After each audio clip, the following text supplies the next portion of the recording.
guys, and welcome to my Q&A vlog. I'm going to do some tack cleaning. Actually, I'm only going to do half the tack cleaning because I managed to get all of my tack in the car from the yard. But the one thing I did forget was tack cleaner. So I'm going to basically just give it all a wash with hot water, and then I'll have to do the tack cleaning on Monday because Casper and I are going show jumping on Tuesday night on our way to Shropshire, where we are going hunting on Wednesday, so that should be good fun. I've got my little notebook over here with a few questions that you guys have asked, so I'll just basically run through them all. I'm going to start with, maybe I should start actually doing something with my tack. Let's get all my bits off. I literally have 3 bridles here, which are all disgusting, but I only need one. One for Wednesday. Let's start with the dressage bridle.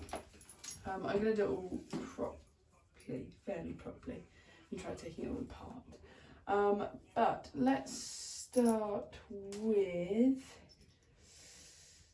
what leads best into what? I can't even undo this buckle. Let's start with, why do I always go to Devon? That is because it is where my boyfriend's family are from or live, and he is very much a family person. I'm very much not. I'm an only child. I have divorced parents. I have no need to stay up around here because I went to boarding school in Dorset, so I don't have many friends still in this area or that were ever in this area. So there isn't really much to do on a weekend apart from ride Casper, and as I've only got one horse, I can't undo these, as I've only got one horse, it means that either I have to watch Michael and Casper, that's only happened twice, or Michael has to watch me. So unless we are eventing or have something planned, then we go down to Devon because there's a big group of friends down there and several ponies, which leads into the next question: how many horses do I have in Devon? I personally have 0. I have lots of favourites, but that's another question. But Michael has, I'll run through them all to see if I don't forget anyone. So if we start from 0 years old to oldest, got Darcy, who is the youngest. She turned 1 this summer. Darcy, then there was a gap to Moses. Then there's Drizzle, Clemmy. Right, let's scrap that. Let's start it again. Let's do it by fields. So we have, oh, I forgot Delphi. Oh my goodness me. Wow, that was bad. So we have Daisy, Delphi, Nanny, Darcy, Bart, Drizzle, Clemmy, Muffin, Freddie, Bernie, Simon, Milo and Moses, Pieface and Marino, Rhino, Jack. I've forgotten people again, this is really bad. There's about 16 or 17 of them.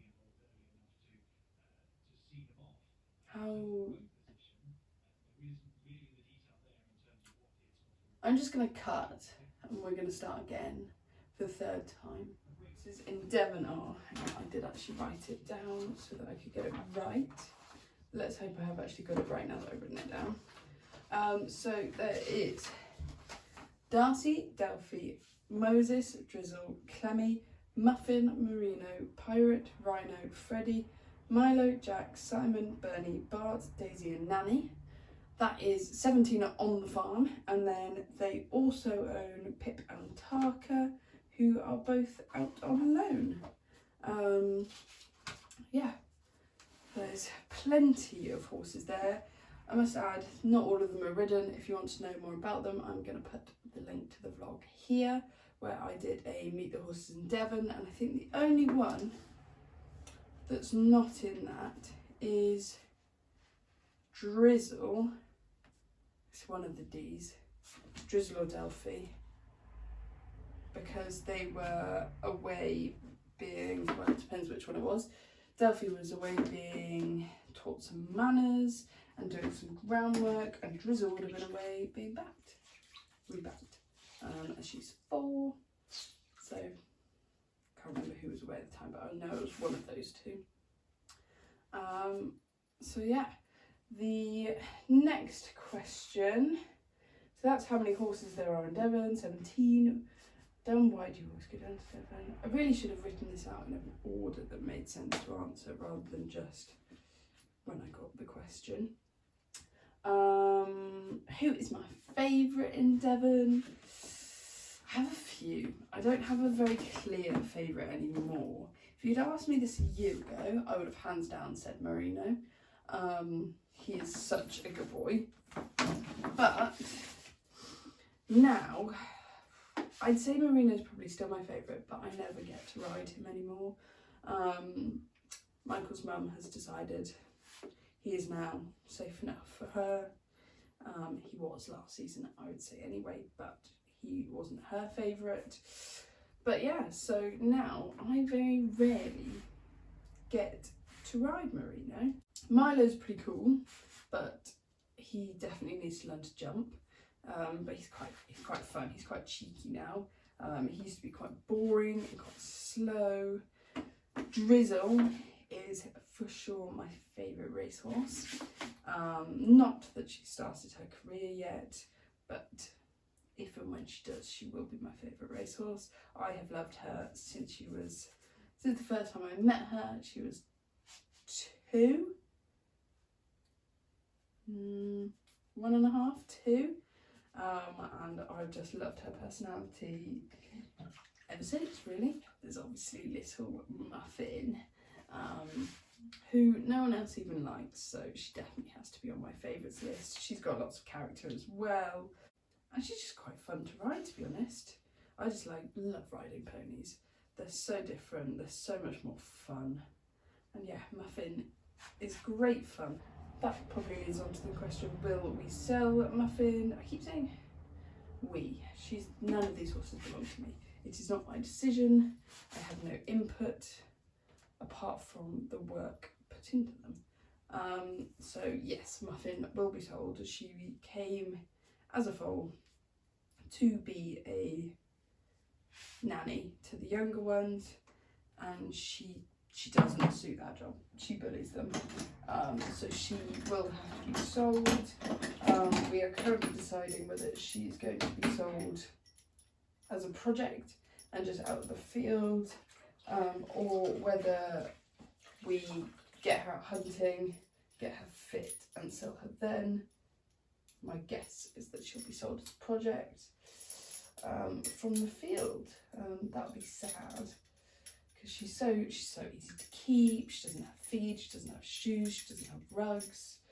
She literally, I literally hop on her and go every time I ride her, and she could have been ridden, I don't know, she might not have been ridden for a month, she might have been ridden last week. I'm very happy to get on her no matter what. She's a very good girl. As you will see by the next vlog, which is me jumping her bareback, and the last time I rode her was... last time anyone rode her was when I rode her, which I want to say 3-4 weeks ago, maybe more. So yeah, that should be fun. I've got my body protector packed and ready to go this evening, because I'm not doing that without a body protector, even though it's very close to the ground. I don't want to die. So yeah, now I've got to remember which side this goes on. Also, are we going to keep Simon? Still not me. Still not my choice. Again, yeah, not my choice. Simon, I'm pretty sure will be for sale in probably spring. He has been turned out for winter. I would like to get him eventing before he's sold. get him doing stuff out and about. But again, it's not my choice. But that would be my plan, would be to get him out eventing early spring, and then let him then sell him. But we will see what happens there. Lots of sale questions. Will I keep Casper forever? I would love to. That would be my plan. If I have my way, I will 90% sure keep Casper forever. He's a lovely boy. He's only 5, so he's got plenty of life ahead of him. He's a good hunter. He, I think, will be a really smart eventer going up levels. I like to think he'd take me to novice at least. And even if he can't, he is a good hunter, so, and team chaser. So he has a home for life with me, subject to finances, basically. But yeah, if I got my way and nothing else was a factor, I would definitely keep him forever. My plans and goals for 2023, I've actually written 2022 on the notebook. My main aim is to get Casper registered with BE and try to qualify, or my aim is to qualify for Badminton 2024 at 90. This has been a dream of mine for a very, very long time, and having seen all the other influencers like Meg and Tina and quite a few others qualify for Badminton next year, it's spurred me on even more to try and qualify Casper. So yeah, he will be registered for BE over the winter once he actually has a name, because I don't know if I've said this before, Casper doesn't have a name. He came to me unnamed completely. I need to update the ownership and his name on his passport, and then he will be registered for BE, and I just need to get on and do it really. There's nothing that's been stopping me apart from forgetting. That would be my main aim for next year, but I will also, as part of that, probably compete at Bicton 3-day event at the end of the season, and I would like to qualify for the Riding Cup champs at Swaycliffe in the 90 or the 100, because I'd like to think Casper will step up, but he probably won't step up before June. Qualify him for that. Would also be, I'm just going to throw that over there, that would also be one of my aims for next year. I don't really know if I have any other aims. I obviously want to get Marino out eventing and Simon, but Marino will have a holiday at some point after the hunt season, so it's whether he goes out and does an event or two at the beginning of the season, has the middle of the season off and comes out at the end of the season, or whether he goes off straight away and comes back for sort of mid to end season. We need to look at the events calendar essentially to decide that, and yeah, so that would be my aim. Obviously Simon will get out eventing straight away as soon as the season begins. It would make sense if Simon and Marino went eventing together. I have said to Michael that if Simon and Marino go eventing together, I will allow him to take one of them, but I'd rather not. I'd rather ride both of them, and he can stick with pointing as his sport, his hobby. What do I do? I am a surveyor. I do property development finance, mainly an office job. I work in Birmingham 3 days a week and from home 2 days a week. My projects are all in the south of England and a bit of South Wales actually. And yeah, I occasionally get to go to site visits. In autumn next year, I am hoping to become a qualified chartered surveyor, and yeah, that's basically all I do. Horses are completely my hobby. They don't pay me anything. just a hobby. I have any siblings? I've already said that. No, I am an only child. Lucky me. Spoiled rotten. Probably wouldn't be into horses if I had siblings. No, I don't know. Maybe Dad was, so I'm not sure on that one.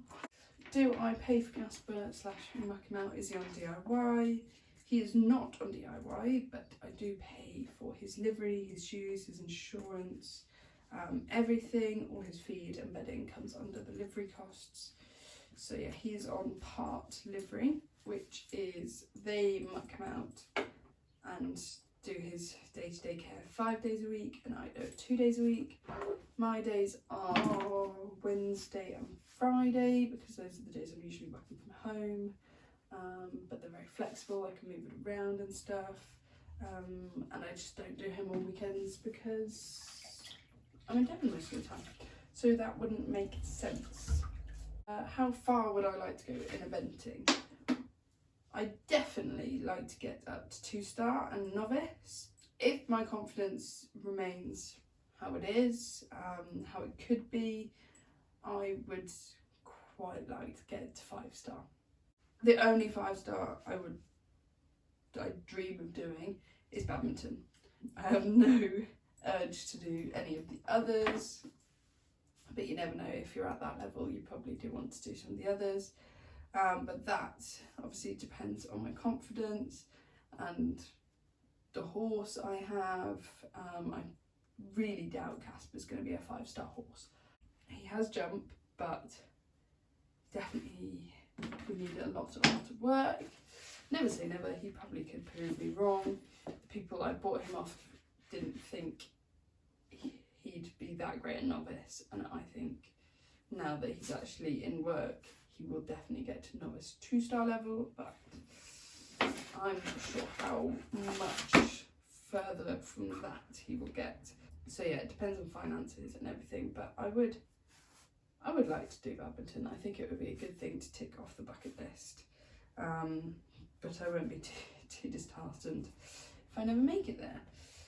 So yeah, my main aim, well, when I was a kid, my main aim was to just compete in a top hat and tails.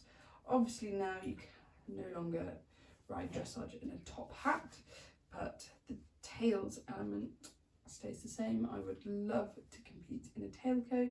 So I believe you can do that at 1-star, which I think is 105. So that would be pretty cool. And above that, I'll just, yeah, I want to get to novice 2-star, but above that, just take every day as it comes, or every year, every event as it comes. Who is my biggest idol / riding inspo? I would probably say that my biggest idol since a kid has been Pippa Funnel. I had her computer games, which honestly I spent days and months on. I loved that game. I even found it when I was like 16 or something, and I was still obsessed with it. It was such a fun game. It got quite hard towards the end, to be fair, but it was so much fun. And so yeah, that has always meant that Pippa Funnel is and has been my riding inspiration, my idol, whatever you want to call it. I think she's a great rider.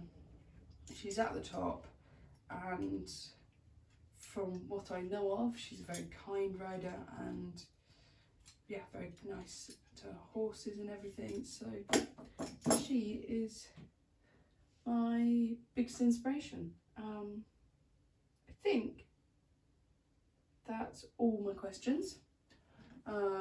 Sorry if I didn't answer one that you asked. Leave it down in the comments, or if you've got any other questions, leave them down in the comments and I will reply. So yeah, I hope you guys have enjoyed this vlog. It's a little bit different to anything I've done before. I've never spoken to the camera for this long before. I did think it was going to take me slightly longer though, because I've still got a lot of tack to clean, and I'm going hunting tomorrow, so they are my main priority. That's in Devon. Oh my god, which straps for which? I think that's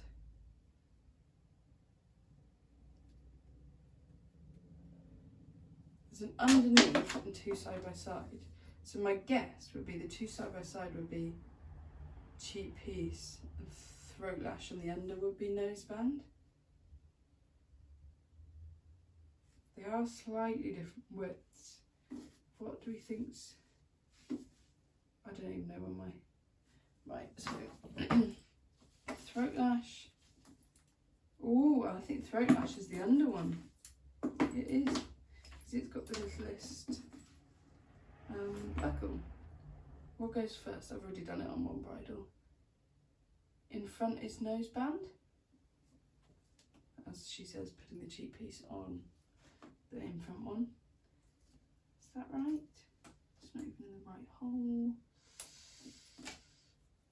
And my phone's filming, so I can't even look at photos. It needs to look a lot better than that.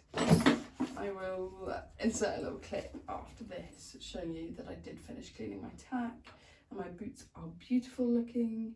But yeah, any other questions, leave them in the comments below. That's probably the third time I've said that now. I hope you guys have enjoyed the video. Don't forget to like, comment and subscribe. It really helps me out. And I will see you for Vlogmas day 6, because this will be 5, which I think is going to be riding Muffin Bareback. If you have any other Vlogmas or just vlog ideas, leave them in the comments. If you've got anything, I'm doing a Ride Your Dares video, so if you've got any dares, leave them in the comments below. That'll be on the Devon horses, so you can pick a horse within reason.